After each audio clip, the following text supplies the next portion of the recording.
এবার নির্বাচন প্রসঙ্গ।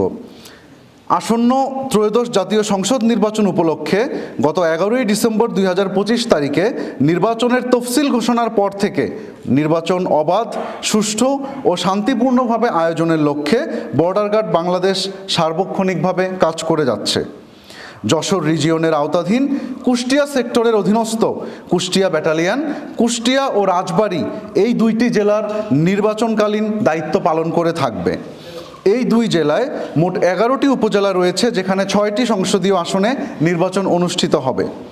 নির্বাচনকে সুষ্ঠু ও শান্তিপূর্ণ করতে সীমান্তবর্তী দৌলতপুর উপজেলায় বিশেষ পন্থা অবলম্বন সহ একাধিক বিজিবি প্লাটুন মোতায়েন করা হবে। পাশাপাশি পুরো নির্বাচন এলাকায় 15 প্লাটুন বিজিবি দায়িত্ব পালন করবে। নির্বাচনী দায়িত্ব সুষ্ঠুভাবে সম্পূর্ণের নিমিত্তে 10টি অস্থায়ী বেস ক্যাম্প স্থাপন এবং গুরুত্বপূর্ণ 22টি স্থানে অস্থায়ী চেকপোস্ট বসানো হবে। এছাড়াও নির্বাচনী এলাকার সার্বিক পরিস্থিতি নিবিড়ভাবে পর্যবেক্ষণের জন্য ড্রোনের মাধ্যমে নজরদারির ব্যবস্থা করা হবে, যাতে যে কোনো অনাকাঙ্ক্ষিত পরিস্থিতি দ্রুত শনাক্ত ও নিয়ন্ত্রণ করা যায়। কুষ্টিয়া ব্যাটালিয়ন হতে ইতিমধ্যে উপজেলা পর্যায়ে প্রতিনিধি প্রেরণের মাধ্যমে সংশ্লিষ্ট নির্বাচন অফিসের সাথে সমন্বয় করে সকল ভোট কেন্দ্রের রেকি কার্যক্রম সম্পন্ন করা হয়েছে। নির্বাচনী এলাকার আইন শৃঙ্খলা পরিস্থিতি মূল্যায়ন করে ঝুঁকিপূর্ণ এলাকা ও ভোট কেন্দ্র চিহ্নিত করা হয়েছে এবং এর ভিত্তিতে বিস্তারিত নিরাপত্তা পরিকল্পনা প্রণয়ন করা হয়েছে।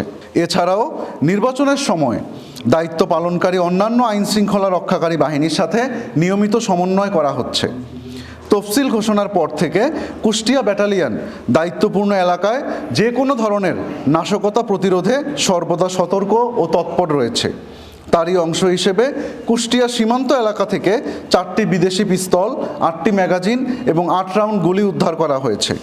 পাশাপাশি নিয়মিত জনসচেতনতামূলক সভা আয়োজন করে স্থানীয় জনগণকে শান্তিপূর্ণভাবে নির্বাচনে অংশগ্রহণে উদ্বুদ্ধ ও সচেতন করা হচ্ছে। বিজিবি যশোর রিজিয়নের আওতাধীন কুষ্টিয়া ও খুলনা সেক্টরের অধীনস্থ 7টি ব্যাটালিয়ন সর্বমোট 15টি জেলার 92টি উপজেলার 51টি সংসদীয় আসনে নির্বাচনী দায়িত্ব পালন করবে।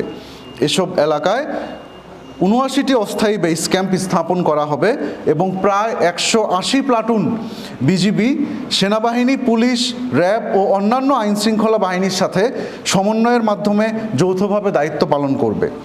আমরা দৃঢ়ভাবে বিশ্বাস করি, বিজিবির পক্ষে এককভাবে এসব চ্যালেঞ্জ মোকাবেলা করা কঠিন। এজন্য স্থানীয় প্রশাসন, আইন শৃঙ্খলা রক্ষাকারী বাহিনী, সাংবাদিক সমাজ এবং সাধারণ জনগণের সক্রিয় সহযোগিতা অত্যন্ত প্রয়োজন।